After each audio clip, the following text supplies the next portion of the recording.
Just to give you a little definition of samjna from the Abhidharma, I'll just give you Bante's commentary and explanation of it from Know Your Mind.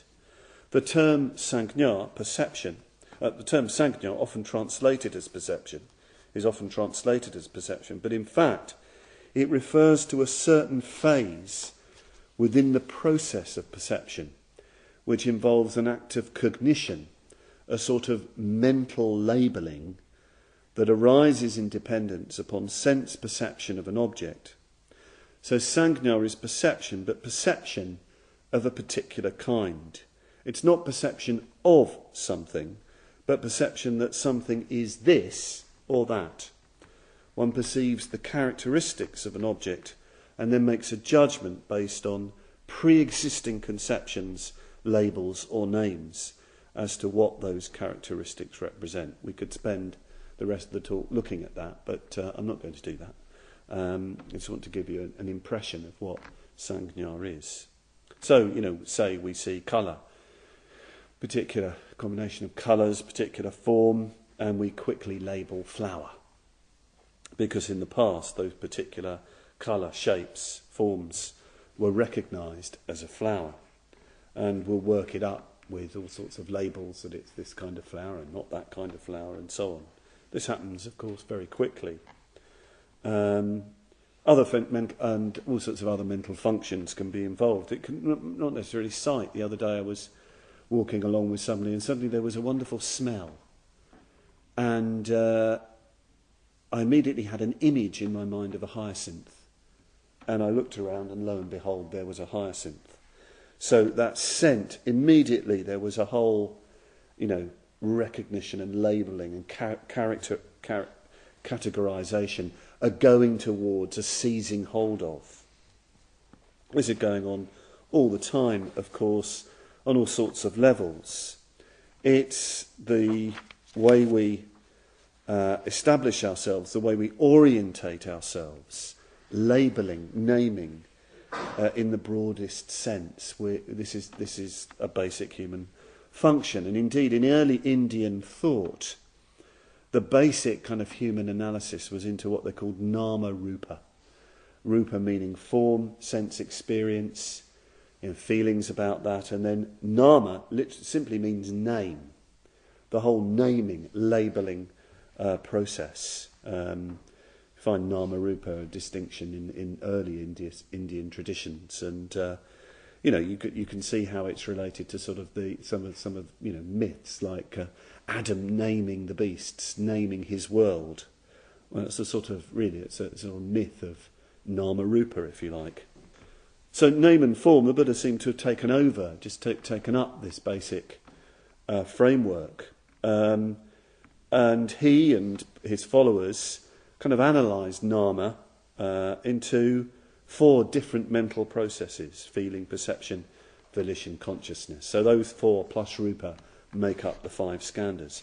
But originally, I just want to stay with this, it seems it was just name, just the process of naming. That's the basic mental activity, to name, to label. And obviously this can be kind of even before you've actually formed a word in your mind that it's this and that. There's a kind of labelling and ordering and categorising going on. So we have the experience of form, the senses and sense experience, feelings of pleasure and pain associated with that. Then we name, label, order, categorise. I think we could relate to this activity, relate it to the emergence of self-consciousness, reflexive consciousness, the distinctively human consciousness. We're not completely immersed and lost in sense experience. Our consciousness isn't simple in that sense.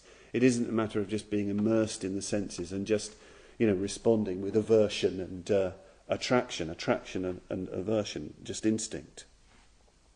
We're able to, as it were, step back from experience, label it, form it, order it, and have a sense of self and other, and of course out of this comes future, past, present. Those kind of notions start to form.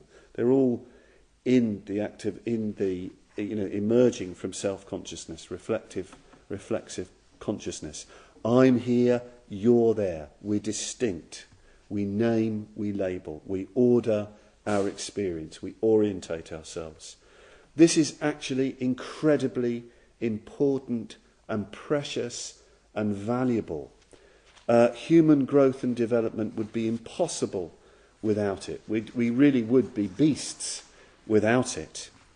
Without the emergence of self-consciousness, without distinctively human perception, a recognition of self and other, there would be no ethics, there would be no empathy, there would be no culture, there would be no spiritual life. Because we can separate out from experience and order experience, we can do imaginative identification, for example. Because we've separated out, we can then actually empathise with others, strangely enough. Because I know I'm different from you, I can reflect, you're different from me, so I treat you according to you, rather than according to just my desires and so on.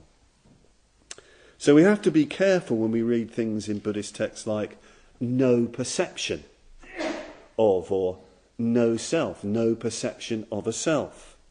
We have to be careful that we don't interpret it in terms of sort of sinking into a bovine, brutish, dull, stupefied state. Buddhist life isn't about getting stoned, dulled, in any particular way, and sort of sinking to a sort of, below self-consciousness, if you like. That's not what's meant at all. You have to have a self, you have to have perception and recognition before you can go beyond them.